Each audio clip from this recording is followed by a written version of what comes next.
Hi, Miss Jenny. Hi, Lisa. Good morning. How are you, Mama? I'm really well. How are you? I'm doing great. I want to thank you for your video testimonial. That was so sweet of you to just jump on that and get that to us. I really appreciate it. Well, you're more than welcome. It was a pleasure. I have learned so much and I'm growing and it's been a very good thing. It's awesome, right? To like finally have like answers, and not only answers to like what's wrong, but like a method maybe to like conquer that and like Yeah, get out from underneath it. yeah, That is, in my opinion, that makes logical sense. yep. Yeah, I really appreciate it. You did great in the class. How are you liking the master class? I am liking it. I'm having to just be very gentle with myself. Mm-hmm. And because of so many years of programming in the religious world, it's something that I get to think about. Yeah. And I love that.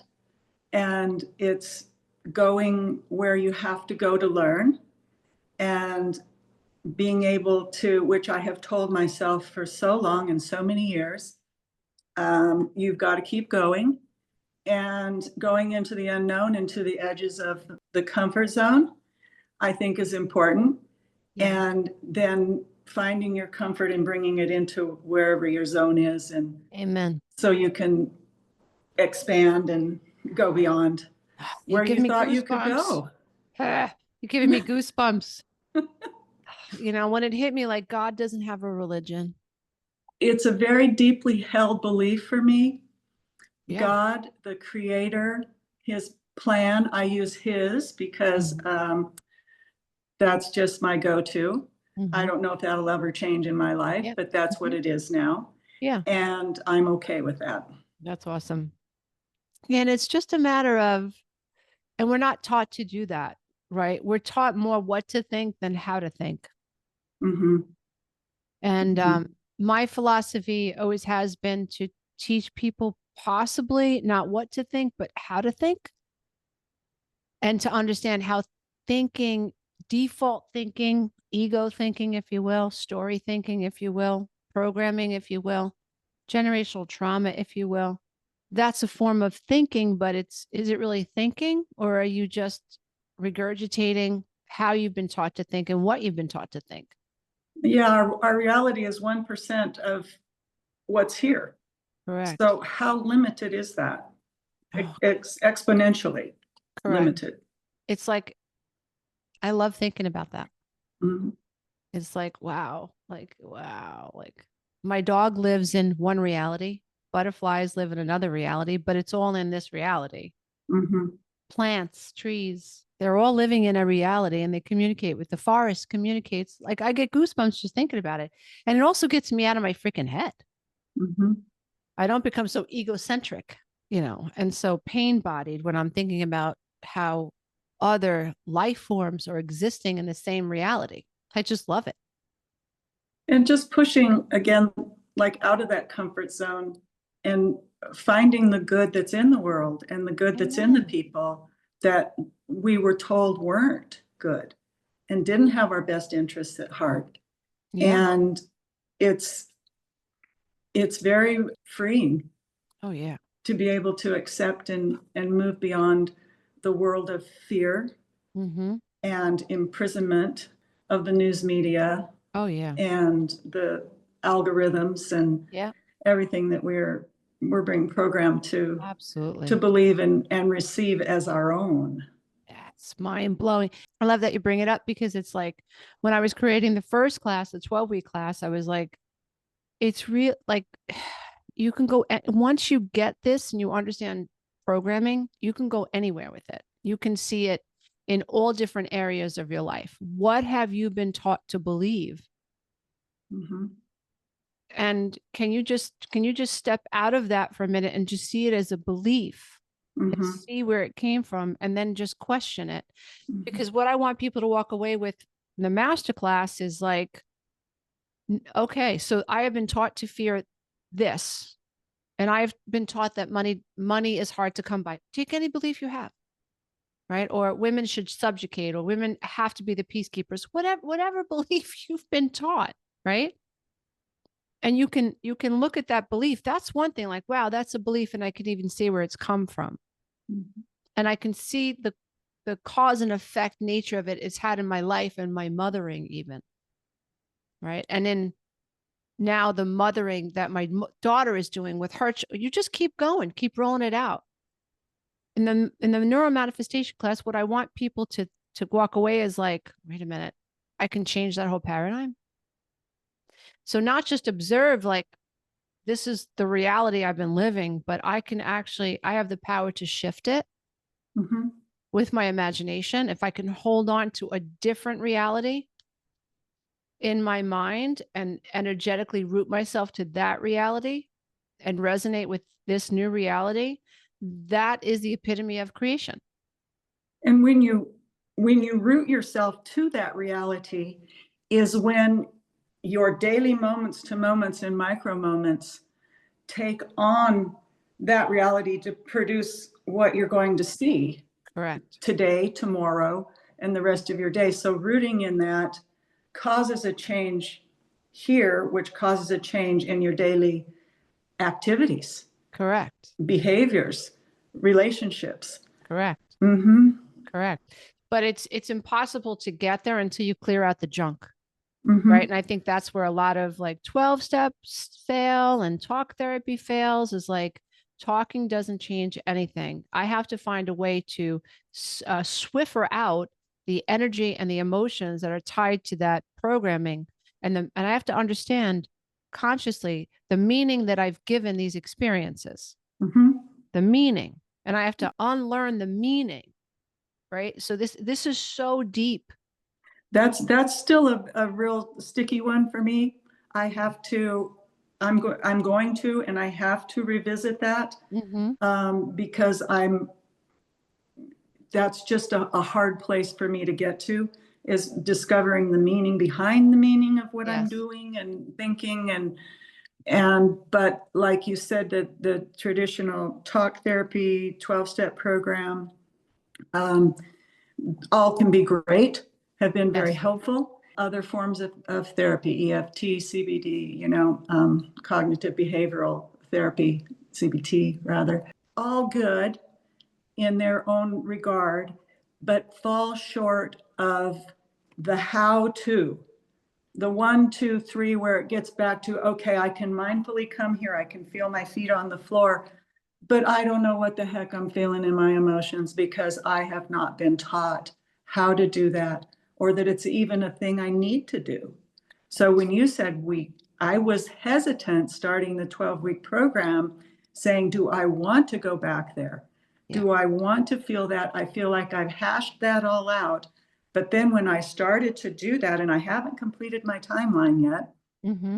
it's a work in progress. Mm-hmm. And, but when I did go back there, I saw, oh my gosh, this is the why. This is Yeah. the meaning behind why. Yes. Yeah. And so that was a huge, huge thing for me. First step. When I was creating the 12-week class, I was like, how did I break through? How did I move through this, coming from living below the veil, dissociating from my feelings, associating pain with feeling my feelings at a subconscious level, becoming like really stoic, hiding everything, pretending I was more okay than I actually was, yet feeling all of this anxiety, and moving into resentment and rage because I Mhm. was so sick and tired of taking care of everybody. Right. Which And tears your body down. correct. And that's what happened. Mm-hmm. So when I was able to, I looked back and I was like, how can I teach this in Mm-hmm. a way, in a step-by-step process? And I realized that people don't know that what's wrong is not them, but something's wrong in them. But what's wrong is not their fault. It's a natural consequence of having a fractured attachment, or not a good enough attachment. And that to me was like, oh, it's not my fault. No. Mm-hmm. Oh, it could have been no other way. Nope. Could have been no other Mm-hmm. way. So whatever the hell I am now, it's a natural consequence of something I couldn't control. Yeah. And all of a sudden, okay, now you got my attention. Mm-hmm. So then the second step, the lost wounds of the inner child, was the timeline, Mm-hmm. because I knew I have to somehow get the students, the members, the clients to start developing this internal system of looking at themselves more gently. Mm-hmm. And that is a mirror neuron process where I had to teach, okay, what's your timeline look like? And that would activate a mirror neuron. That happened to me. Well, your body knows that happened to you. And your emotions know that happened to you. But there's some dissociative process that's protecting you from being able to touch that because you just don't know how to process it gently. Mm-hmm. And without thinking that there's something wrong with you, and without the nervous system thinking, no, Jenny, don't feel that. Mm-hmm. And so that's And what the timeline's about. in Western culture, well, especially if you've grown up in a Christian home, Mm-hmm. or a Catholic, which is also Christian, Mm-hmm. and some others, I'm sure, but the emphasis on taking control of your mind by casting things down, by Mm-hmm. pushing them down, Right. and not looking at them, embracing them, and loving them, and saying, okay, we can move on from here. It's more of a very violent battle Yes. that takes place. And so that has to stop. Yes. And because I love the Lisa-isms, such as it's not my fault. That's right. And it can be no other way. Mm-hmm. And so those I trail into my mind as needed. Mm-hmm. And I appreciate those very much. Yeah, they changed my life too. Mm-hmm. Because it was just like, how was I able to look at this? It was like, it's not my fault. Mm-hmm. It's not my fault. I mean, and the work of Dr. Bruce Lipton was really monumental for me, because when his work with taking an identical cell and putting into 3 different petri dishes with 3 different culture mediums, and the same cell turned into different things in each petri dish. So it wasn't the cell, it wasn't the soul, it was the medium. The medium determined who I became. Mm-hmm. If you had taken me and put it in an enlightened family, right, and I'd gotten everything I needed, I wouldn't have had the eating disorders, the rumination, the impulsivity, the inability to control my emotions, the stuffness, the codependency. I wouldn't have had it. Mm-hmm. This was a very natural, innocent consequence of generational trauma, going back generations after generations, tied to alcoholism, gambling, domestic violence, the whole thing. Mm-hmm. It could have been it's so gentle. Mm-hmm. Now it's like, okay, now let's roll up your sleeves and see what we can do about it. Yeah.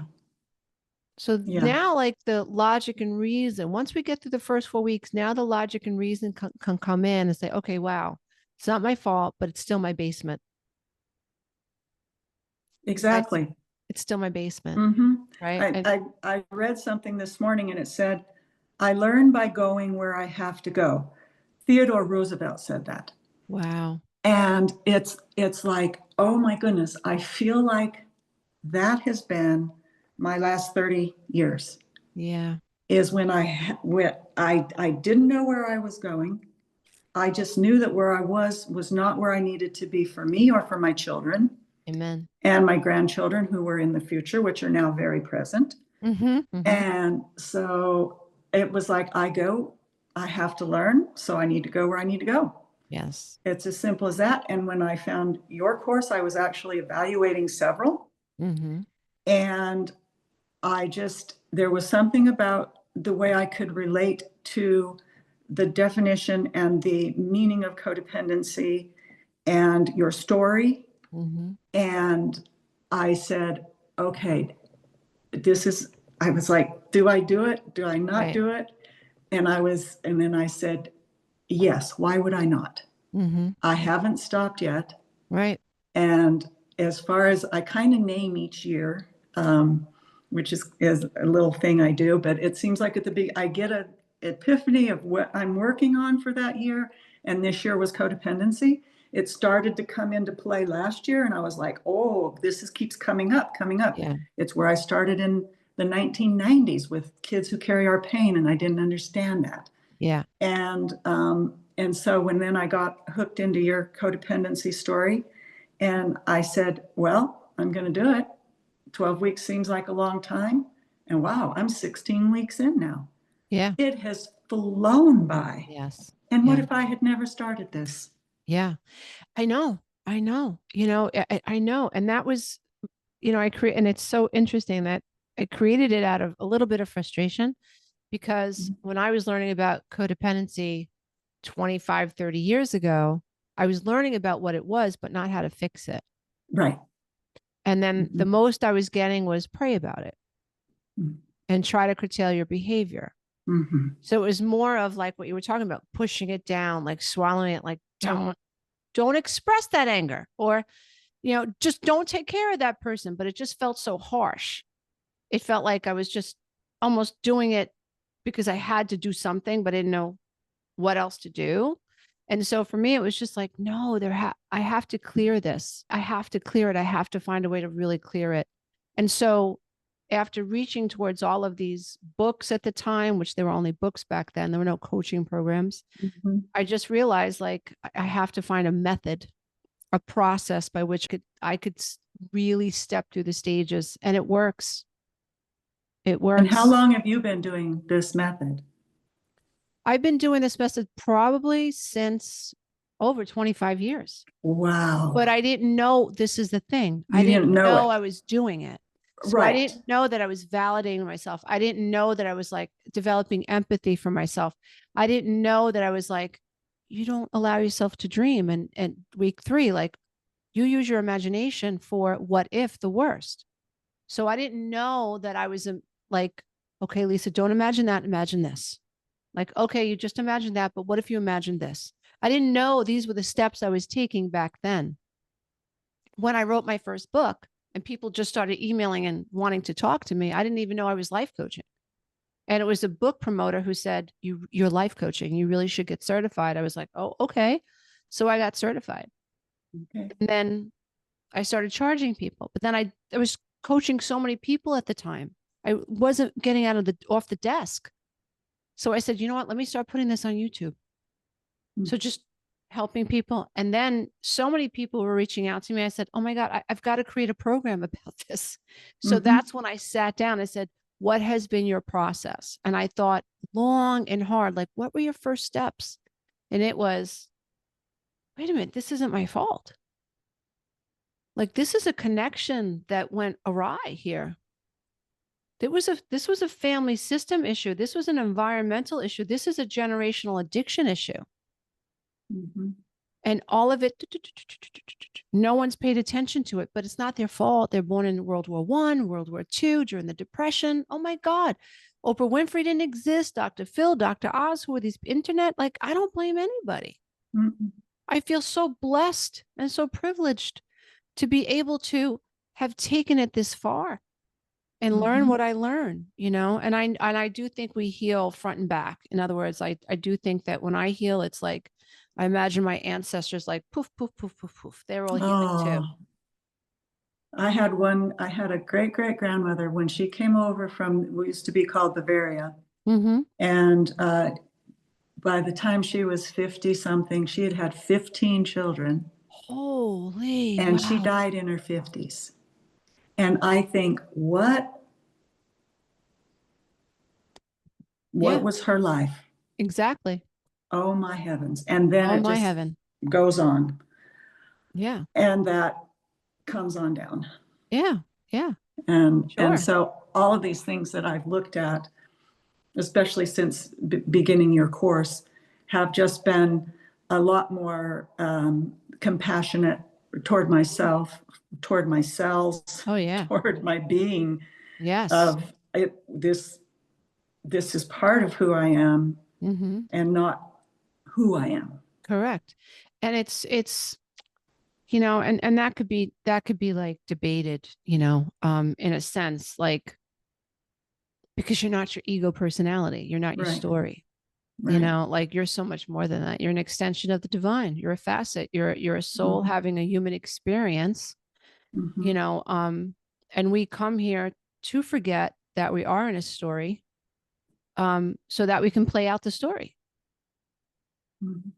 until we can awaken from the story and through our own free will develop choice to change the story. The free will.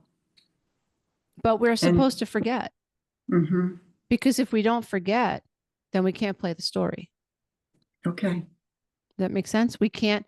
And then if I can't play the story, then I can't choose free will, because there has to be a point where I become aware of, maybe this isn't me. So I have to be a seeker in heart. And you're a Mm-hmm. seeker. Mm-hmm. Some people aren't. That's okay. But I Mm-hmm. believe the seekers are the trailblazers and the way showers. They're the ones that are changing. And every generation of a family, I think, has one or two, maybe more, who like bring their family line forward and heal the generations beyond.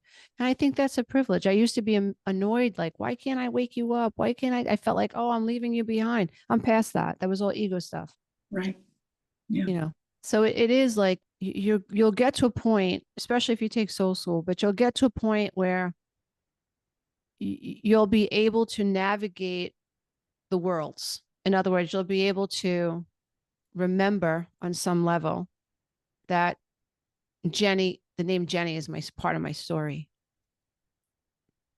And you'll know that I'm playing this story.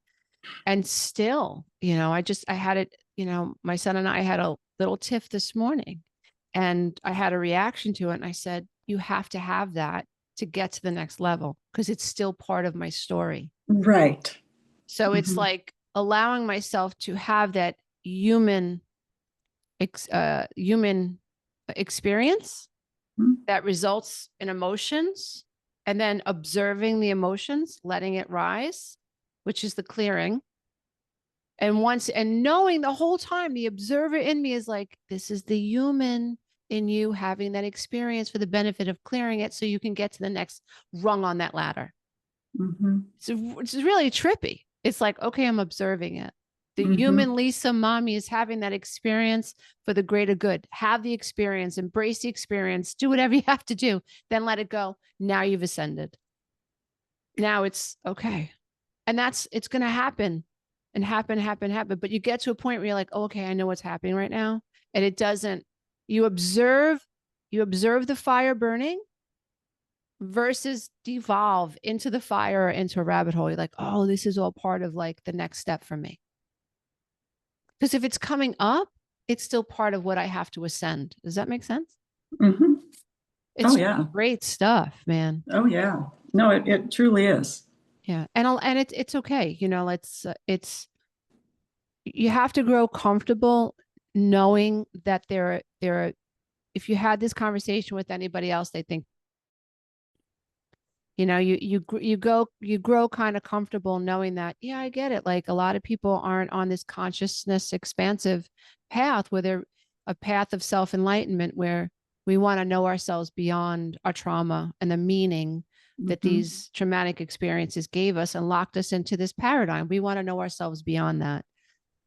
Not everybody wants that, but No. everybody will benefit from your healing and clearing. Mm-hmm. The 12-week class just has that, like you say, that medium Mm-hmm. to get the cells going where they need to go.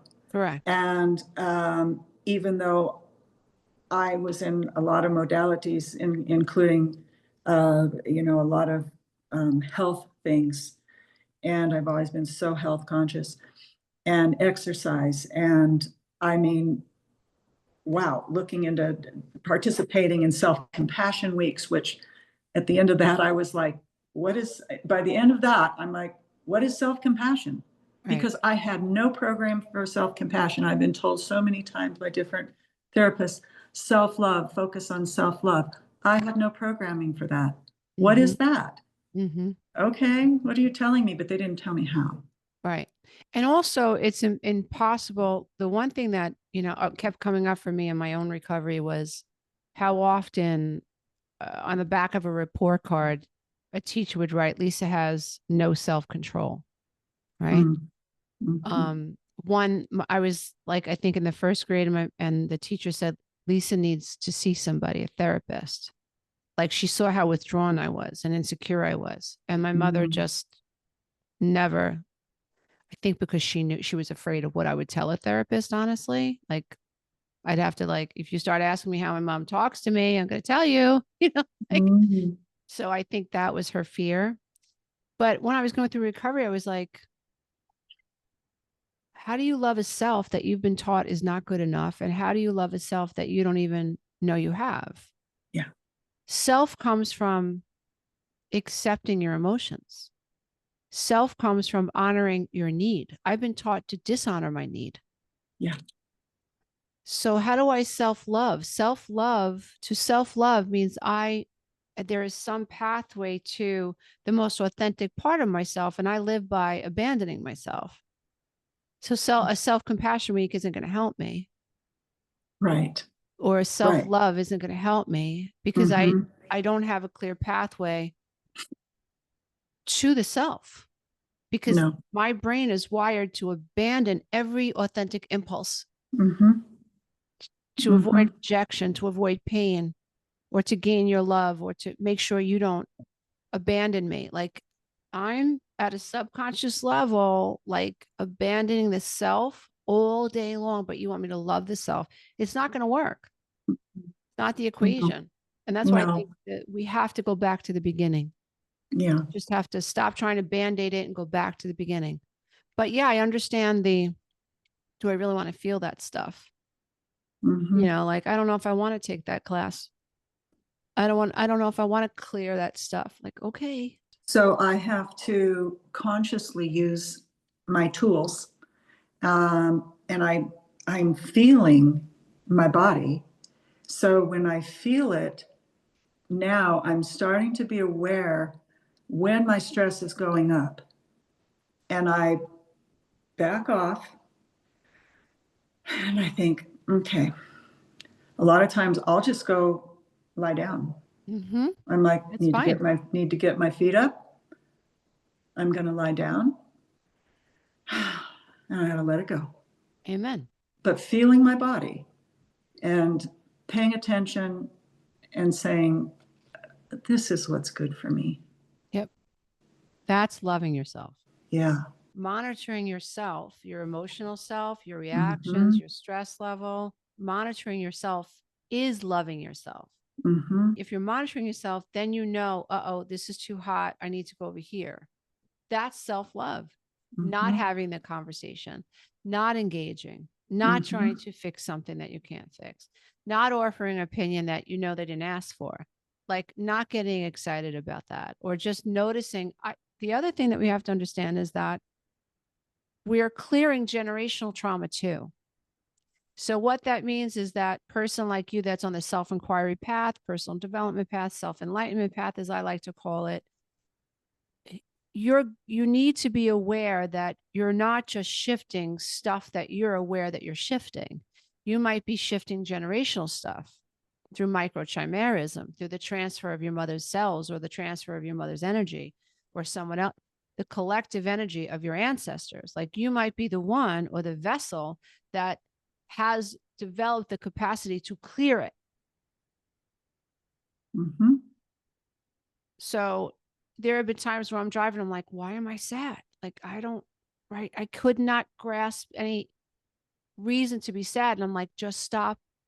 You're clearing something. It might not even be yours. Just give it permission to be cleared. And I would just give myself over to crying and not judge it. And 5 or 10 minutes, I felt better. I was like, wow, that's weird.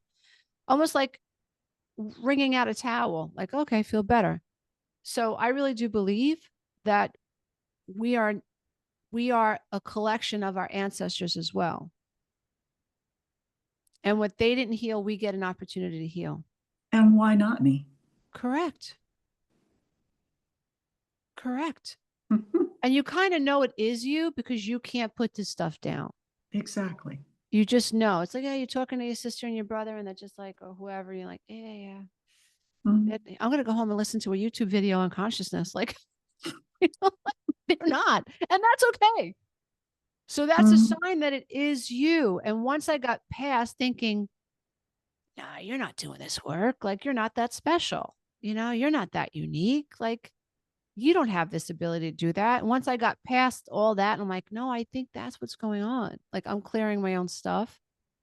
And it really does feel like I'm clearing. And the more I learn, that's what's happening. And why not? If we know that the generational stuff is passed on down, why not clear it when Correct. you find out how? I mean, great, the ideology of, oh yeah, by not doing this, I'm not going to do the generational stuff. Well, that, yeah, that doesn't really work. Right. So you Right. got to get in there Yep. and be patient. I've been working like you, not knowing what I'm doing half the time. I'm still doing it.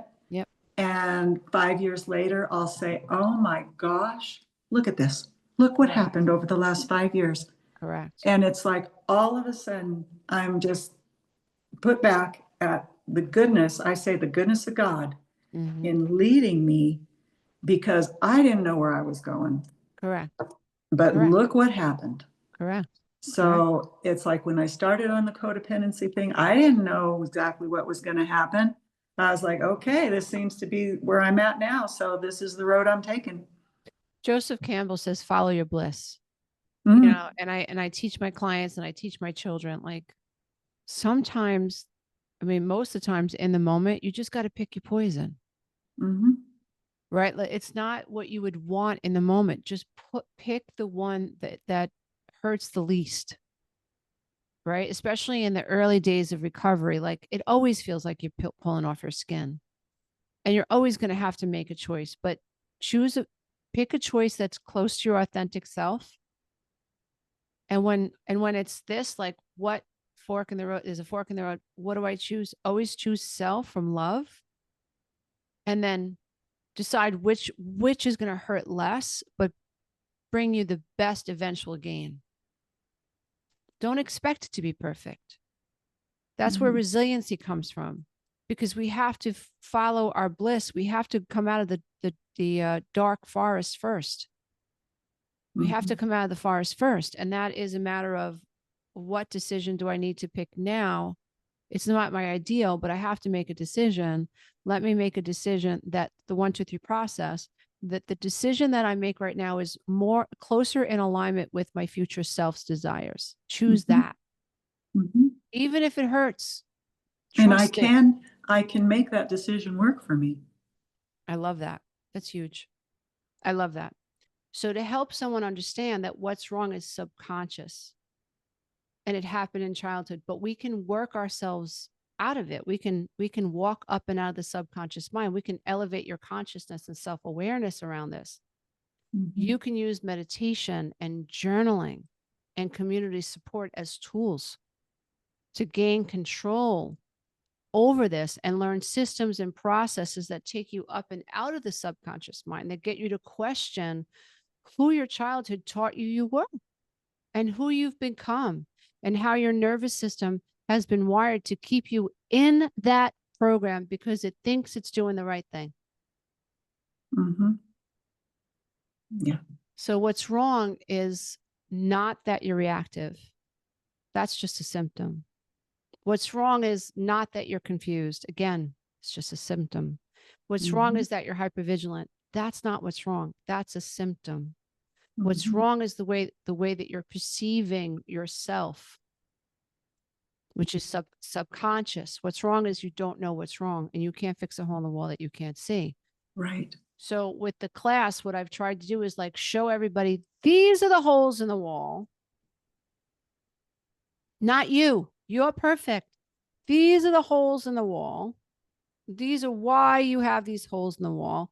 And here are some systems and ideas and practices that we can adopt to help you heal those holes in the wall and get you to elevate your self perception and turn on mirror neurons for the self and minimize hypervigilance and minimize reactivity. You can do this, and that's why I love the testimonials and the written reviews, because it's people like you that have come through the class that can explain this transformation that happened over Mhm. these 3 months better than I ever could. Well, and I think also I have done everything that I could have done before now. I have listened to medical advice. I have gotten my gut healthy. My serotonin, I didn't have a real unhealthy gut to begin with, Right. but serotonin starts in the gut, Yep. travels up to the brain. Yep. And that's your feel good, but I'm calm Right. neurotransmitter. So I've been aware of all these things, and yet I was still in hypervigilance. I was still in my survival mode. And that's when, and I knew I needed more. I just didn't know what it was. And then your program, I believe, led me to what I needed. Um, Absolutely. I'm thrilled. And last question, who should consider taking the program and why, in your opinion? I think, like you say, a seeker. Mm. If somebody wants a quick fix, that's not going to be the answer. Nope. You're not going to get it in an hour talk session. You're not going to get it from just reading the material. You're going to get it through work. Mm-hmm. And so people that are ready to move on, people that are say, okay, I'm ready to get my blood pressure down. I'm ready to stop feeling on edge. I'm ready to stop walking on eggshells. I'm ready to stop trying to control everything around me so I feel better and just have an organized mind to be happier, to be confident, to not feel so insecure. Yeah. And those are the people. Yeah. This is, Yeah. do it. Just Yeah. do it, because you'll gain so much. Be patient, be gentle, but work. Yeah. Yeah. Just put some time in. Write. Yes. Write. I mean, even if you don't know what you're writing, is just write things, I mean, just keep going. Well, that's why we include the prompts. It's because a lot of people don't know what to write. So then Prompts are great. that's why I included the neuroscience backed prompts. It's like a lot of, like you said, like, I don't know which direction to go. Okay, I'll show you. Like, Yes. so who made you feel less than as a child? Who was the first person that criticized you that you can recall? When was the first time that you felt not good enough? Who was consistently this person in your life? Like, oh my God, it's like, that's where all this is. That's where all this is. Like, I figured it out for you. So the work really is like, come and show up, watch the video. It every time you watch the video, you're going to hear something you didn't hear the day before. Guaranteed. I still listen to the videos. I'm like, oh, I said that? Me. And I created it. Right. So listen to the meditations in the morning, in the night. It's going to slow down the mental loop. It's going to find the space between your thoughts. That's where the observer sits. But hypervigilance, the observer's there, but it's like you're on a 1,000-mile train. You just can't see it. But when you slow down the train, it's like, oh, there's the observer. Oh, there it is. Slow it down real slow. You become the observer. So that's the benefit of the meditation. Also allowing the meditations to unlock the need to feel not good enough. It happens, the less resistant you are to the meditations and the healing messages, the more those meditations are going to start healing you at a subconscious level.